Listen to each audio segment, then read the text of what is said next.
Imagine selling a masterpiece for a single dollar, a multi-billion-dollar asset given away for less than a cup of coffee. It sounds like the worst business deal in history. But what if I told you this wasn't a mistake? It was a weapon. This is the story of a corporate suicide mission. It is the story of how Boeing, an American titan, tried to crush a smaller rival. But instead of a victory, they handed the keys to the kingdom to their biggest enemy. They tried to use lawyers to do the work of engineers, and the result was a self-inflicted wound that may never heal. To understand this disaster, we need to look back. On one side, you had Bombardier, a Canadian underdog willing to bet the farm on the future.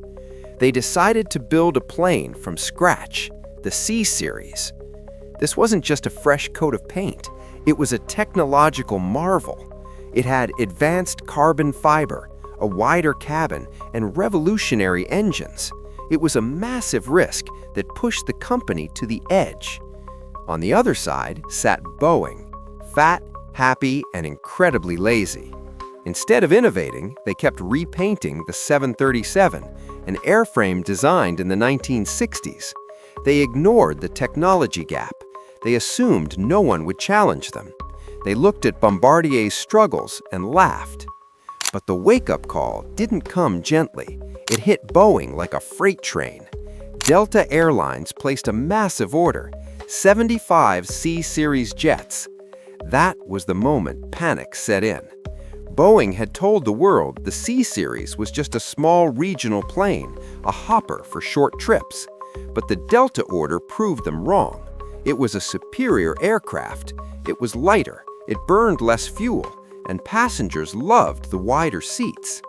Suddenly, Boeing realized the truth. This Canadian upstart wasn't just nibbling at the edges. They were coming for the cash cow.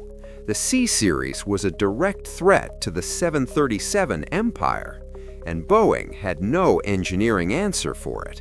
So they decided to play dirty. Rather than building a better plane, Boeing unleashed their lawyers. They lobbied the U.S. government for the nuclear option, a staggering 292% tariff. It was a brutal move, a calculated attempt to bankrupt Bombardier. The hypocrisy was staggering. Boeing accused a smaller company of taking state subsidies. Meanwhile, Boeing sat on billions in tax breaks. They thought they could bully their way to victory. They thought they could kill the program before it took flight. But this aggressive move was about to blow up in their faces. Bombardier was cornered, bleeding cash, staring down bankruptcy. So they did the unthinkable.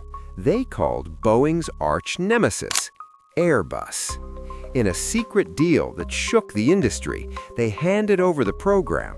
A majority stake in the C-Series went to Airbus for exactly $1. It wasn't a surrender. It was a poison pill.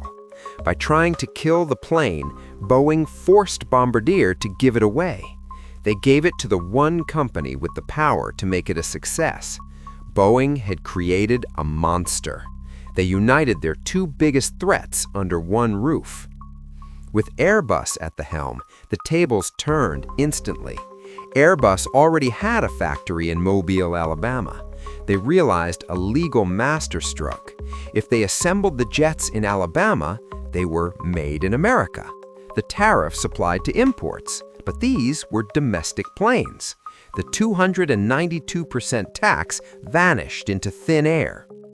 Boeing had spent millions on lawyers and lobbyists, only to watch Airbus set up shop in their own backyard, selling the very plane Boeing tried to destroy. The C-Series was rebranded as the Airbus A220, and sales exploded. The fallout didn't stop there. Boeing's bullying tactics enraged their allies. Canada and the United Kingdom were furious. They watched an American giant try to destroy their industries. The retaliation was swift. Canada canceled plans to buy Boeing fighter jets. The UK reconsidered its defense contracts. Boeing lost billions in military sales, all because they got greedy over a civilian jet. They sacrificed long-term alliances for a short-term monopoly, and the bill was coming due. And the nightmare isn't over. Reports suggest a new threat is looming, something that terrifies Boeing executives. Rumors are swirling about the A220-500, a stretched version of the jet. This plane would match the capacity of a 737 MAX, but with superior economics and comfort. It would effectively kill Boeing's best-selling product, leaving them with nothing. Boeing's attempt to squash a bug might have created the rock that sinks their ship. It is the ultimate irony.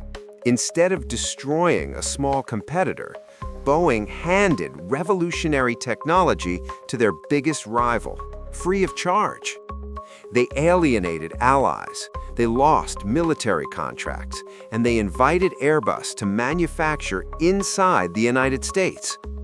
The C-Series saga isn't just a business failure, it marks the beginning of the end for Boeing's dominance.